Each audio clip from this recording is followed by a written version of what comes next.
VAATV, Vietnamese American Arizona Television. Mr. Scott Bartlowe, welcome back to VAATV.com, to the real estate world, and especially to the beginner who wants to do investment and earn some profit. There are so many situations out there, and knowledge is the power. That's why we have this talk show with Scott Bartlowe from SF Fuller Real Estate Investment. He spent time to provide all the information needed to start the investment from small to large. And we will answer all the questions with Scott in regard to anything regarding to the investment. And we will start with the question that audience has from the last week, and then we're going to move forward to whatever that happens nowadays, right? The recent one. So how's your day, Scott? How's everything so far? It's been busy. You know, as the weather has cooled down, Arizona has seasonality to its real estate market. And as the weather cools down, we have people from other states that return, and the cooler weather starts building the momentum back again. All right. I didn't know what that is, but when I see you, I see all the bright in the world. I mean, everything, everything's so bright. So it's going to be a lucky day. Yes, absolutely. Yeah. So then last time after our talk show, there are some questions raised up. Okay. And they want to know how to look for a real estate agent that can help them with all the investment. That's an excellent question. And all real estate agents are not made the same. There are some real estate agents that they pursue different venues. Some of them are property managers. Some of them show model homes for builders. And of course, then you have others that simply do residential real estate. And of course, some folks like myself who will do both residential and commercial and investment real estate. But once you start in investing, one of the easiest ways is if you've got somebody that you trust and they've had good experience with a particular agent, start with that agent. But you know, suppose you come and you're brand new to investing and you just want to get started. You know, I kind of like to look at things from a couple of different directions. One is all realtors, all real estate agents, we have to be licensed through the state of Arizona. If you go to the Department of Arizona's real estate website, you can pull up the agents by name and you can see if they have any complaints against them. You can see what their education levels are, their professional educational levels are. So that's one way of verifying. The other, of course, is everybody uses Google. So, and of course, you take that with a certain grain of salt because of the search engine optimization that some folks do. But you can start by looking at what types of properties they've sold. Sometimes it's a little confusing. If they're on a team, you may have 6 or 7 people who get credit for one home sale. But if you start looking at what individual agents are selling, it gives you an idea of the scope of what their practice is. The other thing that you might do is you might look at their credentials, what professional real estate credentials that they've received, the continuing education. And a lot of times, if they have continuing education in a particular area, that indicates that they've got sophistication and expertise in that area. So whenever they receive the continuing education, is posted up or? Yes, yes. Okay. The state of Arizona requires all realtors, all real estate agents and brokers to have 24 hours of continuing education every year. Or every 2 years, excuse me, before they renew their license. But the areas that they have are typically required. The commissioner's standards, which talks about current laws and changes to the laws here in the state. It also talks about, or some of the classes are legal, contract law, disclosure laws. Those types of things are refreshed every 2 years, as well as fair housing, which is if you're going to rent a house out to a tenant, you need to know fair housing and you need to know the Landlord-Tenant Act. And so both of those are reoccurring themes every 2 years that real estate agents will receive. Yes. Is the broker would do the same thing or? Yes, yes. I'm an associate broker, so I've taken advanced training. I've had advanced tests, and when I work below another broker, I work as a real estate salesperson. Right. But if I wanted to open my own brokerage, I've got the education to do it. There's some additional classes I would need to take and some additional steps, but that's primarily for managing the paperwork, that's proper for the state. Okay. Because the state will, from time to time, they do come in and they audit brokerages. Oh, yeah. To make sure, like, all the trust funds and all sorts of Yes, stuff, right? making sure all the I's are dotted and the T's are crossed properly. Right. So the percentage, the fee that collected, is that these like gotta be fixed or it's gonna be negotiated and all that? Are you referring to the real estate commission? Yeah. All right. So the real estate commission is kind of an interesting topic. Right. The Sherman Antitrust Act from, I believe it's from around 1915, it prohibits collusion among people in a particular industry. So realistically, if the brokers here were to say that the commission rate was 6%, and you went to another brokerage and he says, no, we're required to go 6%, that's illegal. Now, I will say this much. Okay. Commission rates tend to fluctuate. When times are good, they go a little bit higher. When prices are really high and the market is getting squeezed, sometimes you'll see other types of commission rates. Generally speaking, and I just say generally speaking because it is not written anywhere, generally speaking here, it's traditionally been someplace around 6% on residential and a lot of commercial. On land, I've seen land in the 10 to 15% range, but generally, once again, it's around 6%. Now, you may have a property that is a little more difficult to sell, a little more unique, and so that seller will increase the commission rate for both his listing agent as well as the buyer's agent to entice them to go through that difficult process to sell a particular property. And so you can end up with some unusual rates. Like everything else in real estate, commission is negotiable. So if you're talking to a real estate salesperson and they say 6%, that doesn't mean you can't ask them for a lower rate. And a lot of agents will come down lower, especially as the price of the property goes up.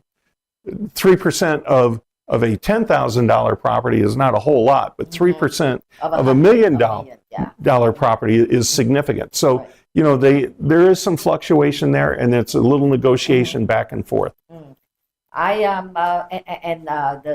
The percentage would pay by the seller, isn't it? It's not like the buyer. Not all the time. Although there's here's the situation: if a property is on the MLS, the MLS system works as a contract system between brokers. So my broker, Steve Fowler, the broker down the street that has a Century 21, and the broker over here that's got a Remax. When we put a property on there, we're basically contracting with each other with the agreement that if I'm listing it and it's a 3% seller's commission, those other brokers know by looking at it that that is the contracted rate. So they can tell instantly. Now, when it comes to commercial real estate, it's kind of the Wild West because on LoopNet, CoStar, and some of the other sites, there may be no commission listed there. No buyer's agent commission. So then it becomes the buyer's agent's responsibility to talk to the selling broker, the selling agent, and ask them for a co-broke. Sometimes the seller will not do a co-broke. So in a case like that, if the buyer's agent is representing somebody who really wants to buy that property, he may have to go to them for his commission. So it's a case-by-case basis. But in more and more, what I see is that there are more traditional instances where you have co-brokes, but it's kind of you need to be aware as an agent what you're looking at. Otherwise, you may be handling a transaction for free. So then, let's say if the buyer see a piece of property and the buyer already has the agent, then the buyer will tell the agent, okay, that's a property I like to buy. Then the agent will contact to the listing agent or whoever responsible for that property Exactly and right. negotiate, right? Exactly. And all that work will also include the commission that the seller will pay to that Exactly agent, right. Exactly right. So it's not like the buyer is the one that paying for it. It's not. It's Oh, the wow. buyer. Or- The times when the buyer pays commission to his agent seems to be fewer and farther between than it used to be. I see.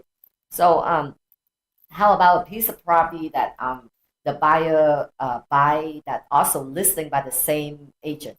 Will that be beneficial to do that, to buy the property belong to the same? That takes us into another legal topic to start with. The Arizona Department of Real Estate requires that if you have one person who is representing the buyer and the seller, that the buyer and the seller have to be provided with the definition of dual agency, because one of the problems with dual agency is you do lose some of your fiduciary duties. And the fiduciary duties are care, their obedience, confidentiality, accounting, loyalty, and disclosure. Okay. What I've done in those situations, one of the things that I always tell people right up front, if I'm the dual agent, don't tell me anything that you want to keep confidential, that you don't want the other party to know. Right. So that's generally, and a lot of times you may hear it referred to not only as dual agency, but limited representation. There is a specific form that the Arizona Realtors Association has produced so that both the buyer and the seller can review it. They see who the agent is, they see who the broker is, and both parties have to sign off on that. If one party disagrees, they need to go get their other agent. Now, the other thing is, in my experience, I've done a large number of sales with dual agency. But I've also had sales where I could have been put in a position of dual agency because both parties wanted me. But I recognized that there were some complicated issues in there, whether it was a commercial property that had environmental inspection issues or something like that. And I would inform one party that they would be better represented to have another agent handling that, to work as their advocate during the sale process. But in that case, then the commission will be divided then? Yes. Okay. And yep. And in many cases, when I'm doing a dual agency, I do say in a sale I start off at 6%. So I had my original listing brokerage. We were to receive 3%. The buyer's agent was supposed to receive 3%. So now I'm doing both jobs. And a lot of times what I'll do is I'll reduce that commission to 5%. So I can discount it because I'm doing, it's easy to combine all the work into one. Right.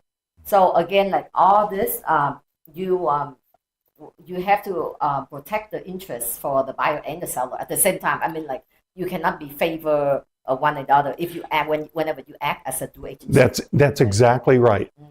And that's why you have to inform both parties because it's difficult to serve two masters. Right. Generally speaking, the more sophisticated the buyer and the seller are, the easier it is to do dual agency because they've been through multiple transactions. They understand what the ramifications can be, and they're already well versed enough to protect their own interests and to direct the agent on how they want things to proceed. So it's pretty much that their choice when if they want, of course, the agent that they go with, they have to put a full trust. But if they see some suspicions or something like they suspect something, then they can always have another agent that come in and representing them for anything. Well, what you want to do is at the onset of a transaction, even before the contract is signed, that's where the decision of dual agency has to be handled. Because essentially, we're told, and the state wants us to talk to our clients. If I'm talking to a brand new client, the first thing that I want to discuss with them is what my fiduciary duties are and what agency is. So that they understand how my representation can protect them. I see. But like somebody they worry like when you acting as due agency, then you like whatever the seller, what information about the seller, then you disclose, but you don't go further. Sometimes the buyer didn't know what to ask. Like are you gonna guide the buyer? Well, and then that takes us back to the section of the contract that talks about disclosure, getting the seller's property disclosure statement, reviewing that, and then conducting inspections and reviewing your inspections as well. I see. And that's where you really have to lean on professionals who have an eye for the property. In addition to that, you've got title information, your commitment for title, and it talks about what may have happened on that property, if there's any liens on the property, if there are any easements on the property. So those are the types of things that all of those documents are very important, and a good agent representing his client will review all of them and bring those issues to his client. If not necessarily that there's a problem, but keep them informed. What's there? You need to look at this. You need to look at this. This may be a concern, and then ultimately it's the client's decision if there's additional inspection or questions asked of the other party. Right. So basically, this is pretty much on the your choice, by buyer choice.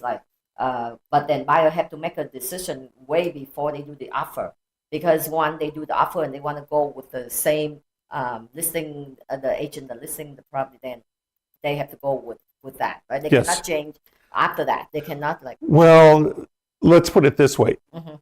It becomes more difficult to change. And there may be disputes that arise over commission and representation. So making the decision at the front end, it eliminates the possibility of all of that. But that's not to say that if you're in a dual agent situation and you feel like your real estate agent is not representing you properly, you can fire them. How? Just tell them they're fired, that you're going to bring in a different representation. But the issue of commission may be something that has to be resolved separately. Because we have a phrase, it's called procuring cause. So if you had another agent who wrote the original purchase contract, he was basically locked into that agreement.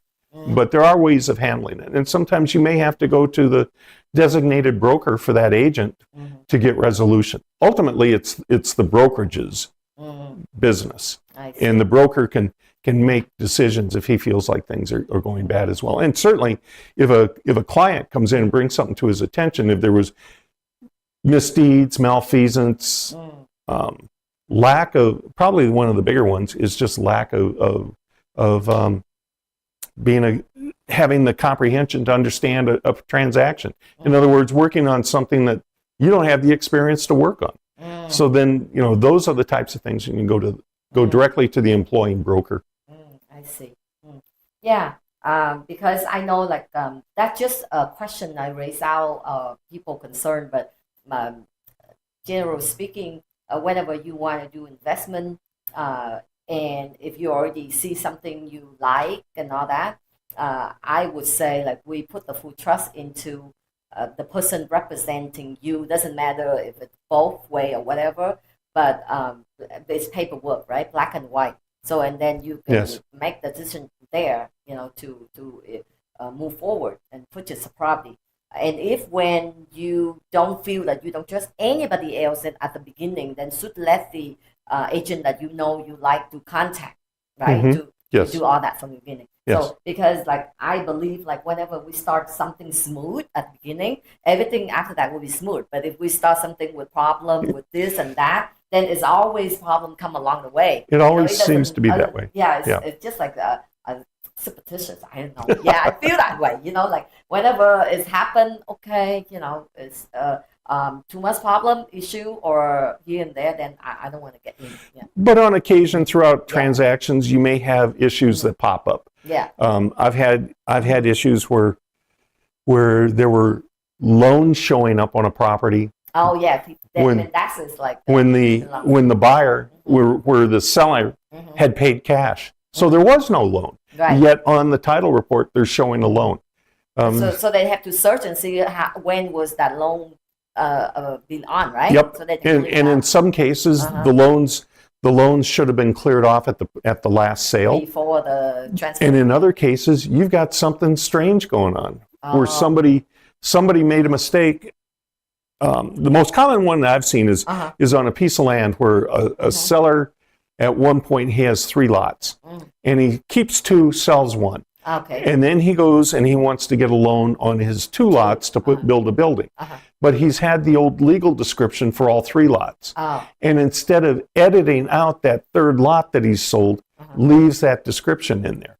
So that 3rd lot was sold to an entirely different person for cash, but his note on his lots encumbers that under the title report. So those are the very confusing thing, because I know, like, whenever we talk about a piece of property, they come with a parcel number, right? Like APN, right? Yes. So the parcel number, sometimes when they buy at the lot, like 1, 2, 3 parcel, and the escrow company usually combine them, even though it's the same description. You know, like sometimes it's just like all that, but then except lot 5, lot 3, lot 4, or something like that, right? But that can be separated if we want them to do that. Generally, the APN, which is the assessor's parcel number from each county, that has its own unique legal description and unique parcel number. What happens is when a seller has a larger property, and then he starts breaking it down. Because then the new parcel numbers, they have similar legal descriptions, but they're not exactly the same. So if you're listing, for example, in the example I just used, now I've got 2 parcels. I should use only the legal descriptions from the 2 parcels that I own. What happens is, because a lot of people don't like to read through the legal description, and some of them can be lengthy and a little bit confusing because of the but like system. With the title, on the title report, does it say APN 1, APN 2, APN 3? Does it say that? Yeah, it can. And they show same legal description, but they show 3 different APN. Or they may what they should be showing is 3 different legal descriptions. That's what I'm saying. It should have shown 3, right? But like sometimes, just like I know, like there's a piece of property, there's 2 separate buildings, but like for some reason when the buyer purchased, then they bought it under like dash, you know, like 2353 dash 2354, things like that. You know? But they actually have a 2 piece of property. Right. So then when down the line, if they want to sell it, then they have to break it out. Is it hard to do that? No, it should be done at the closing. You should have a deed of trust, or on the deed of or the deed of trust is if you have a mortgage. It's a mortgage, So that would be the combined thing, but that belongs to the lender. It's reported and recorded, but when it comes down to those individual parcels,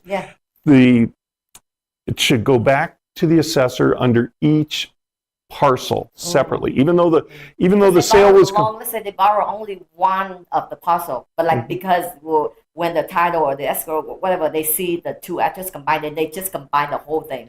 Like that. Then, which means that the lien also attached to the second parcel. Well, in those cases, the lien should be attached to the 2 parcels, but the descriptions and the parcel numbers need to remain unique. That way, if the owner decides, say, 2 years down the road, he only wants to sell 1 parcel. It needs to be clean and separate on its own. So how's the loan go about though? I mean, if the deed of trust already based on the full address, but 1 legal description. Yes. Then how are they? They go by APN then, right? Yes. They go by APN number, because like maybe the other piece have no lien, but this one has, right? Well, if they've done a combined loan in order to purchase the 2 parcels, they'll either have to satisfy the remaining note and get a new note, or they can negotiate depending on the type of lender, because. Or the lender can make an adjustment, because the lender know that when they lend the money, they lend only in 1 parcel number, right? Well, generally they're going to lend for the whole thing together. For the whole thing? But they will have it demarcated in the note that there's 2 different parcels in there. Oh, really? Yes. Oh, okay. So because like I don't know when the one piece of property decided to sell, then it's a loan need to be paid off. That's the thing.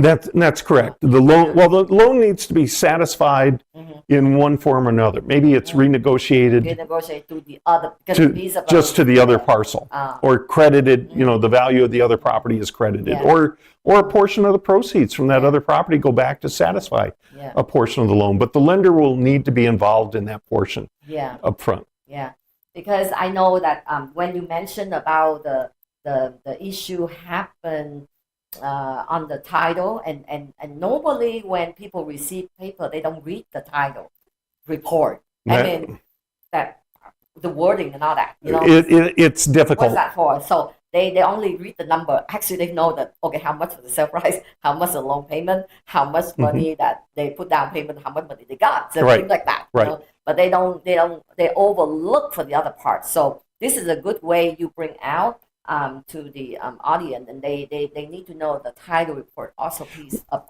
important. When you get the title report, the title commitment, it's a lot of it is boilerplate. It's the disclosures and the duties from the title insurance company that's going to ensure that provide title insurance on that property. Right. But generally, there is usually a section that is called exceptions or restrictions or something like that. It's usually a couple of pages long, but it will talk specifically. But for example, it'll say if there's a note on the property, it needs to be satisfied. Right. It'll say if taxes are current, they need to be satisfied. If there's a mechanic's lien, if there's any type of liens or deeds, excuse me, not deeds, but easements, all of that information will be in the exceptions. And so if there's any questions, those will need to be satisfied. So is there any time it's happened like after the property transfer, then the other lien pop up, to after the transfer? I mean, it's a mistake from the recorder office or a title or escrow, they didn't catch it. But like when the property transfer into the new owner name, is the owner going to be responsible for that? Well, that's one of the things that people get curious about, because you pay a lot for it, is title insurance. Right. And so what you're essentially doing is you're purchasing an insurance policy to ensure that you and your other, the other principal in the transaction, that you are protected from those instances. Okay. So which means like if something happened, they're not going to worry about because they have somebody insured already. So obviously it'll create some discussion, but they'll ultimately there is a monetary method for protecting it. Yes. But they're not going to be like liable for that loan or whatever that pop up after that. No. Well, they may be if it's their loan and it's a legitimate loan. Of course, the loan, but I'm talking about the previous owner. Exactly. Like whoever, or not the previous owner, but whoever that attached the lien on, and not the time that they own it, the new owner. Yep. And I've seen that. No, so they're not going to be responsible for whatever that occurred before their time. But it goes back to what your agent knows. If your agent knows how those things get handled, they can talk to the escrow officer, the title people, and there's generally a path where you can work it all out. So this is very important that when you mention something about that after closing, sometimes people say, okay, the agent really good and enthusiastic and make sure the property closed, but after that they don't see the agent anymore. Like the agent, like sometimes they contact the agent, ask for this, and the agent didn't respond. So then, which means that they're gonna be on their own.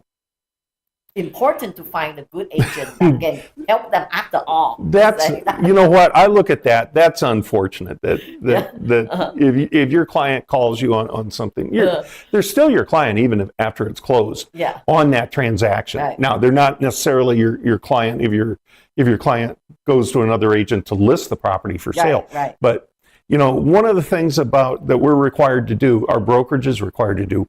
Suppose I put an offer in on a property that you own, right, and you look at it and you go, no, Scott, it's too low. I'm not going to take it. Because that was an official purchase contract, and even though it wasn't accepted, that has to be held as a record in our system for 1 year. I see. Now, suppose I'm come back and I make, or suppose I'm coming back and maybe a year later and I make another offer on your property and it's accepted. Right. So we end up and we have a closed sale and now I become the owner. Right. That transaction, all that paperwork has to be maintained by the brokerage for 5 years. Oh, okay. So the information from the sale just doesn't go poof. Oh, okay. There's always a way to retrieve it. So if they cannot reach out the agent, then they can always reach out to the broker or the office that the Exactly right. For. Exactly and then, right. like all that information gonna be there, and somebody gonna Yes. help them. But I think like a smart way for continuing business relationship is like you need to follow up with that. Client, I'm not going to disagree. Whatever. I'm not going to disagree with you because if you've done a good job, why not take advantage of the relationship that you've built up with your client? Right. And continue to provide them service.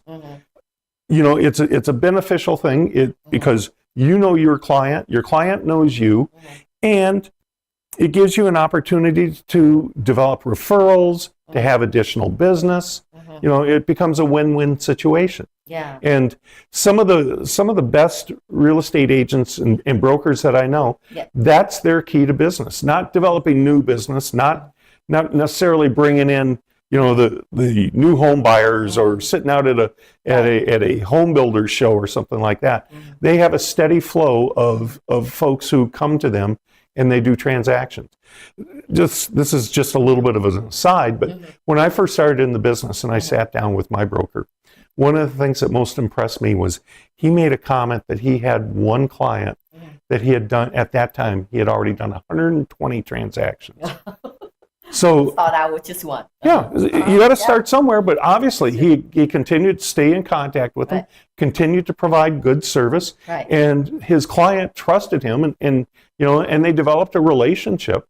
It's a agent-client relationship, but it becomes one of those things where you truly have a professional who you can lean on. Right, because I know like with the real estate, whoever owns the license, they not only like they selling the home, but they will know anything involving with the transaction along the way with the property, with everything's there, right? Because like on the real estate transaction, there's escrow, there's title, there's loan, and the agent is the one that overlook of everything there. So like we got like an agent with more knowledgeable, maybe explain to them about the title. If they cannot reach the title officer, something like that, right? So know which one important to look for and which one, because the easement, like you said, sometimes like the exception, do they have to worry about it and all that? The new buyer, they don't even know. They don't know what to look for. That's correct. And I've had situations where somebody has tried to take another person's land. Yes. Through adverse possession, where say there's a piece of land and there's a little road, just a trail on one side of the property that people cut across to get through. And the first owner, he's allowed it for a long time, as long as he can remember. Everybody's been cutting across the road. It's not a big deal. A new owner buys that. That new owner may not be able to just stake it off and fence it off to keep people from going across that. They may have a right to use that through adverse possession. Right. And that becomes something that it's not necessarily recorded, and it may pop up later. Oh, okay. So how can they find out after? Like, is there somebody notify or how?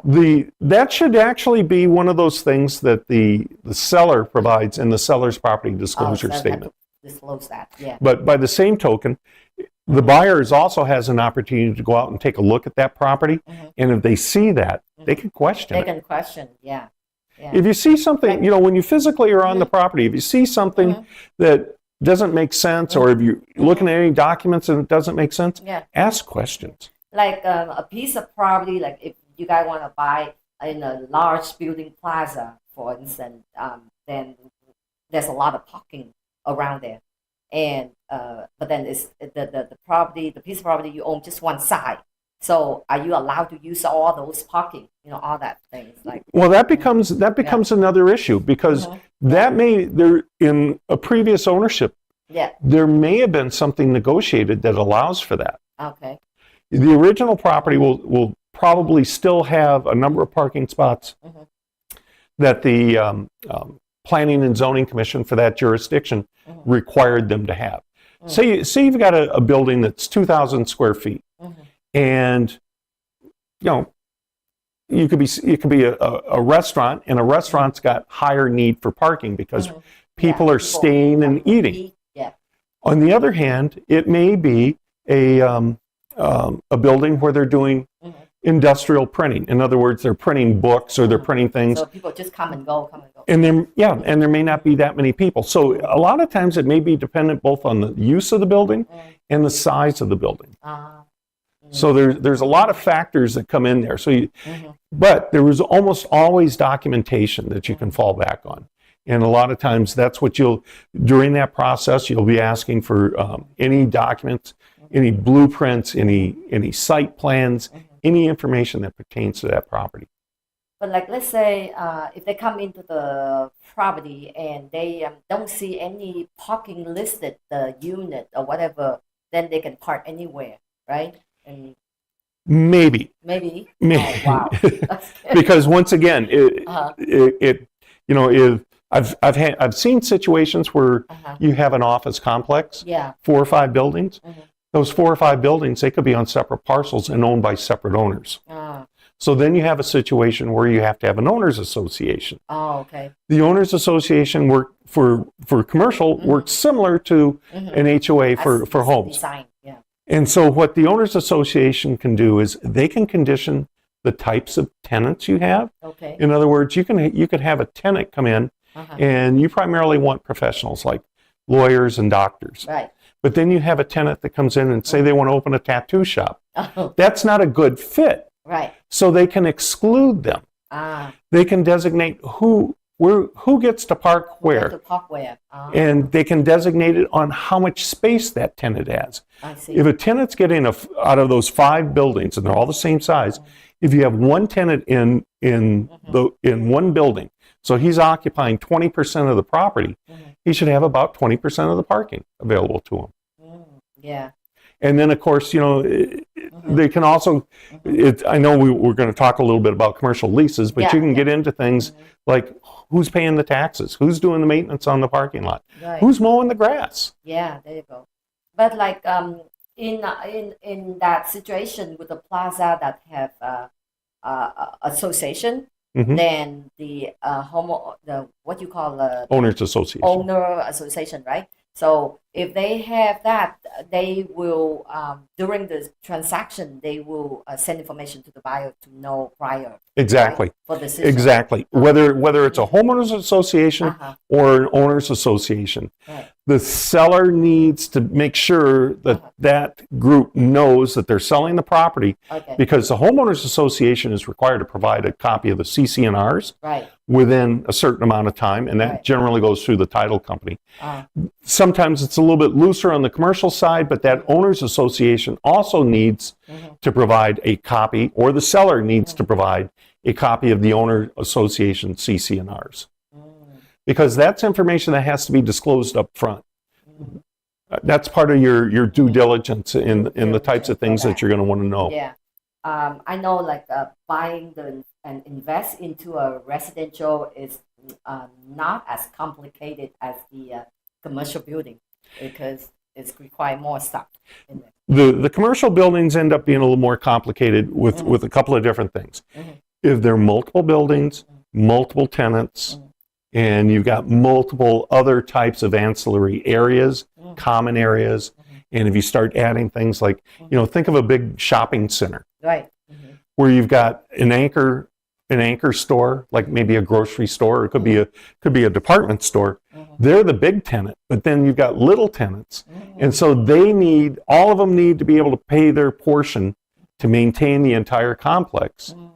So you really need to be able to break it out so that if you're buying, say you're just buying an individual storefront, and it's not the anchor store, you need to be able to know what your percentages are, how much you owe, how do you fit in with the other tenants. That's true. And And there's cases in some of the complexes, the owners association, say you've got a complex and you've got a really high-end hair salon. And they have people who come in and they do all kinds of things, the microderm, facial, pedicures, all kinds of things, and it's above and beyond what a typical place that it just cuts hair. I see. So they're in there, they're operating, and they're very high end. It would not be beneficial to that tenant to have another one brought in 2 doors down. Wow. Because that would steal business. The storefronts. Yeah. So the owners association play a role in a whole variety of different areas. And the owner association, who pick them? Who they have it all along, or who like a board director? Or? It can be, and that's why you need a copy of the CCNRs, because you might want to become a board member. A board member. Make sure that you're properly represented. I see. Oh, okay. And then in many cases where you get multiple tenants like that and it's a larger complex, you'll have a professional management company who administers those HOA rules. They're kind of the day-to-day people that do it. So which means that you're saying that there are 2 types. Like one is we're talking about the homeowner association and the management company. Exactly. So they both cannot be the same. So one managed and then the homeowner association. That's correct. In many cases, you may have a professional management company, and you may have a homeowners association that's not big enough. It doesn't have the financial resources to have its own staff. Yeah. So they hire a management company to come work for them. Okay. But you take some place like some of these 55 plus communities that have the golf courses and they've got swimming pools and everything. Yes. That organization that it serves as both the management company and the HOA, because they're big enough. They've got the financial resources to do that. Oh, I see. Like let's say if the person purchased a house, what they call is a single family resident. Yes. But they are in the community. So it's a planned development or something like PUD, what they call. There are plans. So they have an association in there. Yes, yep. And in many cases, that decision is made during the early development process, before they've even broken ground. Because a lot of the cities, it will be the developer's responsibility to put in the sewers, put in the electric underground lines, to put in the streets, the water retention areas, the parks. All of that is on the developer to put in. And it has to be up to the jurisdictions, to the specs of the jurisdiction that it's in. So if it's in Gilbert, Gilbert's got their own requirements. If it's in Mesa, Mesa's got theirs. But those are brought up. And then once those streets are up to spec, they may be taken over and maintained by the city. I see. Now, in other cases, let's go back to that 55 plus community. Right. That 55 plus community may be a gated community. So because it's gated, their streets are private. They can exclude people from being able to come on the property that way. They have to maintain their own streets. The city does not. Oh, really? Wow. So, so those need to know before purchase. That's all part of the discovery during your due diligence period. The CCNR is the document that's important for the homeowner association. Yes, right? yes. Like where rule and regulation and all that. Is there any time that rule and regulation can be changed or addition? Yes. And sometimes you may have CCNRs and you don't have an owners association. Right. It's loosely run. It's a little more casual. Okay. And I sold some land up on the north side of town, and the CCNRs were established in the 50s. 1959, I believe, is when they were. Right. And it was pretty obvious that over time, everybody was ignoring them. Either that or they were forgotten or just not enforced. So enforcement action on that, if you lived in that area and there was something on the CCNRs that you wanted enforced, you would have to go and seek your own legal counsel. Okay. Because the association, there was no active association. The CC&Rs were there, and they were still in effect. Okay. But like I'm saying, like the policy, the CC&R and everything that there all along before you purchase the property, and then what that CC&R doesn't have certain of the procedure or Yes. law in there. Yep. Down the line, they don't even know that, but it's occur that they say, let's say for example, you guys have to paint the house for 10 years, whatever, and then the person didn't know and didn't do it right on time, and then they get fined for that. But like when the person purchased the property, nothing like that indicating that if they haven't yet complete the request, of the house painting, then they be fine. Yep. So well, and at the very beginning, in escrow, the HOA on a residential property must provide a copy of, if it's 50 units or more, they must provide a copy of the CC&Rs to the title company as part of the escrow. If they're smaller, then it's on the it's the responsibility of the seller to provide it. I see. And if the seller doesn't provide it and it comes back, the seller is still he could still be liable even after the sale if he didn't disclose that. I see. Okay. So then I think like we have to really careful when you purchase anything like that. Yes. Like CC&R.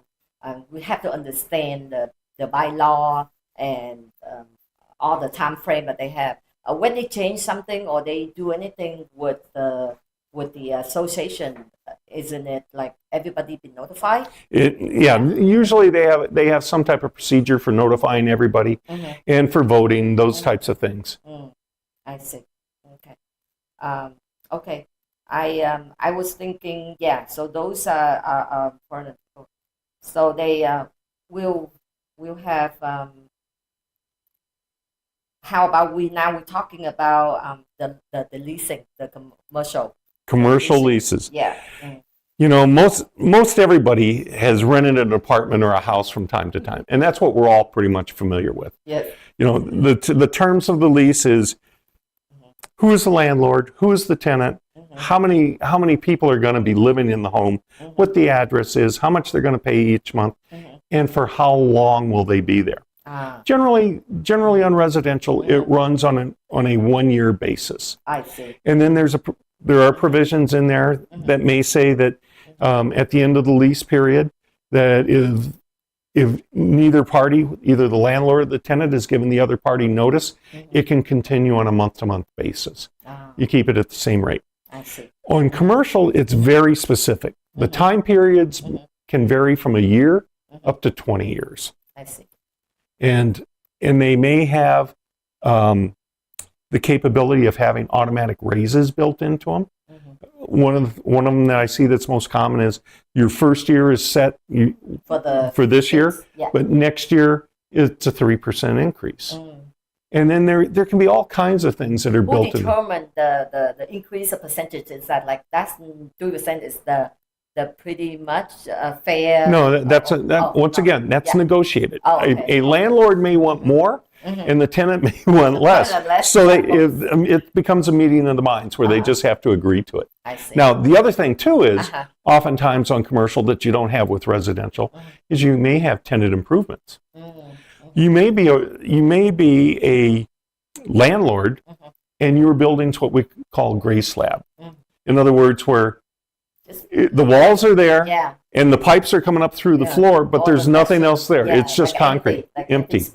So then the tenant comes up with a plan for what they want to build in there to do for their business, and they can go to the landlord. Some landlords will give very generous tenant improvement allowances.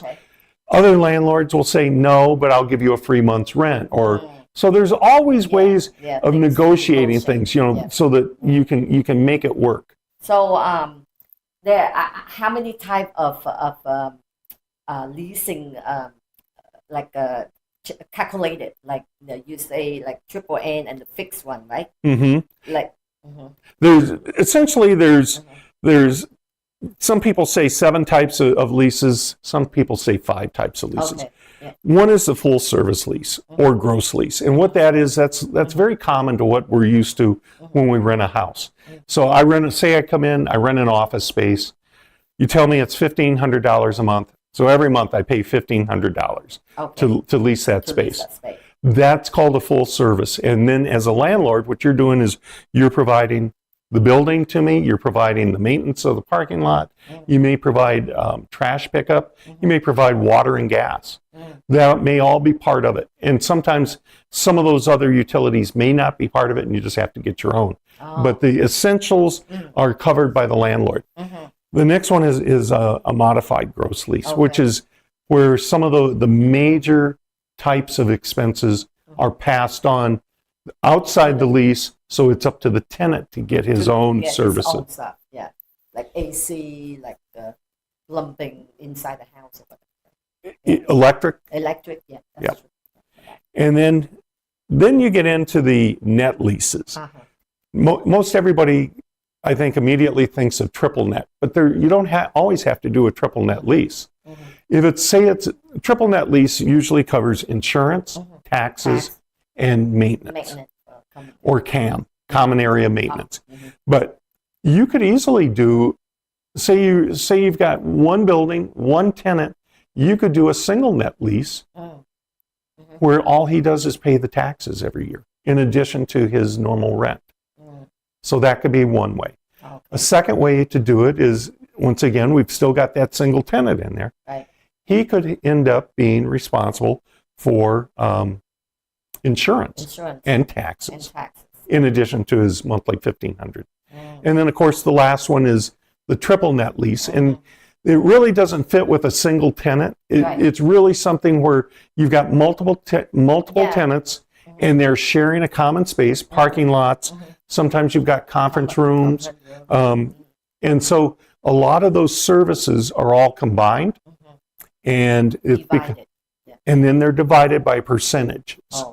So, once again, like what I was talking about, you've got an anchor store in a big shopping center. That anchor store is going to pay more. Say if it's a 50,000 square foot section they've got, they're going to pay a much higher percentage than the guy that's got a 1,000 square foot lease.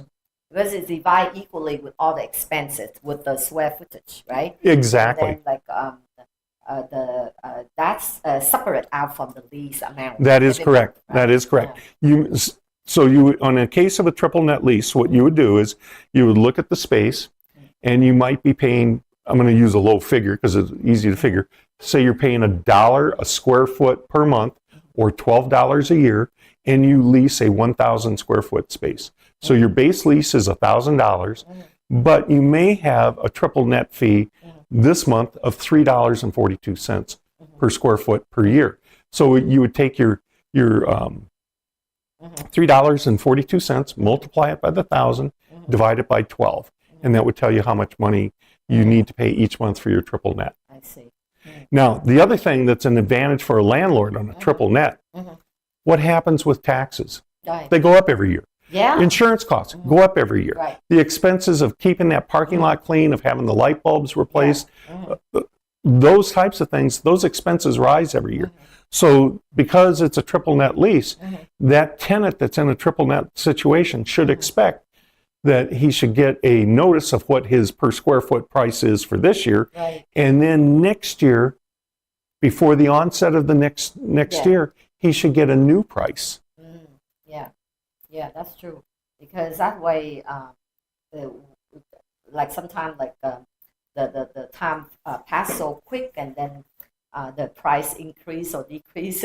The building, the person doing the building don't remember to based on the contract, for the increase or decrease. Yes, actually, always increase. Yeah, for that. But it's got you. In those cases, the landlord has to be communicating constantly with the tenants to make sure that they're up to speed on what's happening with it. And then one last lease that I wanted to talk about. It's kind of an unusual one, but the best example I can think of is malls. Is a what? Is a mall, a shopping mall. Shopping mall. When is the best time of the year for shopping malls? All the Christmas time, Christmas time. where you got all the shoppers that are coming in on seasonality. Friday. And when's the worst time? It's in July when we've got 110-degree temperatures. Yeah, no one So it's difficult for some of those stores to pay a set lease. So they may do a smaller lease that goes all throughout the year, and then come Christmas time or high season, they pay based off of what their sales are. So the landlord would actually get some type of a statement. Say the store in July, they're only doing $1,000 worth of business. But in December, they're doing $30,000 in business. So that's when they would get a higher payment. Rent. And it's that is so difficult to control though. Well, it's really one of those that's geared more towards a lot of the malls and the retail situations. Right. Yeah. Wow. I didn't even know like a commercial. We have that many types of leasing agreement for that. But as I think like for the landlord, we need the best advisor from our agent who represented us leasing out the property, because that way everybody want to invest in the property, but they're afraid of the headache after that, for the problem, for the confusing on the number. So they want to make things easier, and they need somebody that really guide them from the beginning on the contract, and they just follow it. It's sort of like with lawyers and doctors; they've got their own language, Yeah. and if you don't know the language, you're at a disadvantage. Right. So you need somebody to help you with it. Yeah. So that's pretty good. I think I know there's more I want to ask, but I think we've done for the hour. It goes fast, doesn't it? Fast. So a lot more questions down the line. I think we're gonna reserve that for next week. And we're going to talk more into the investment and detail for the lease, and any question the audience has down the line that you guys can pass down to vaatv.com@gmail.com, or you can messenger, do anything, even contact Scott directly for direct question and answer. In any large topic that you would like to share with everybody else, then you can always contact VATV. Is that right? Yes, yeah.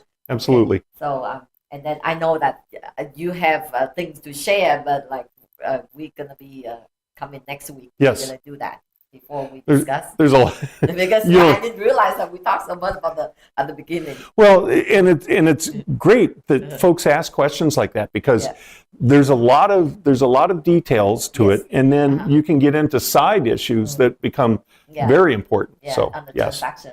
Yeah. So thank you so much for watching VATV. I'm LinhVi, and this is Mr. Scott Bartlowe. Bye. See you next week. LinhVi xin cảm ơn sự theo dõi của tất cả quý vị trong những giây phút vừa qua. Chương trình VATV xin kính chào, tạm biệt và xin hẹn gặp lại quý vị vào lần phát hình kỳ tới. Mọi chi tiết về thông tin thương mại và bảo trợ, xin mời quý vị hãy liên lạc về địa chỉ email vaatelevision@gmail.com và số điện thoại là 480 289 9816, 480 289 9816, website vaatv.com và vaaznews.com. Xin kính chào, tạm biệt.